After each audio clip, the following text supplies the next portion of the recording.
Welcome to session 24 of Grade 11 Advanced Algebra and Precalculus. Today, we study rational equations and extraneous solutions. The focus is to solve rational equations by clearing denominators and checking for invalid solutions.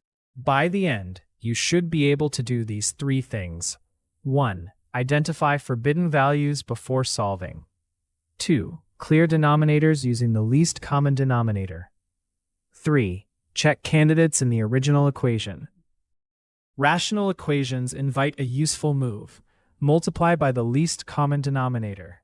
That clears fractions, but it does not erase restrictions. Before solving, identify forbidden values. After solving, check every candidate in the original equation. Solve 1 over x minus 2 plus 3 over x equals 5 over x times x minus 2. The restrictions are x not equal to 0 and x not equal to 2. Multiply every term by x times x minus 2.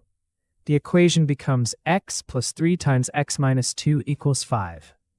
Solving gives 4x equals 11, so x equals 11/4. This value is not forbidden. If solving produces x equals 2, discard it immediately when the original denominator contains x minus 2. A value that makes the original equation undefined is not a solution, even if it appears to satisfy the cleared equation.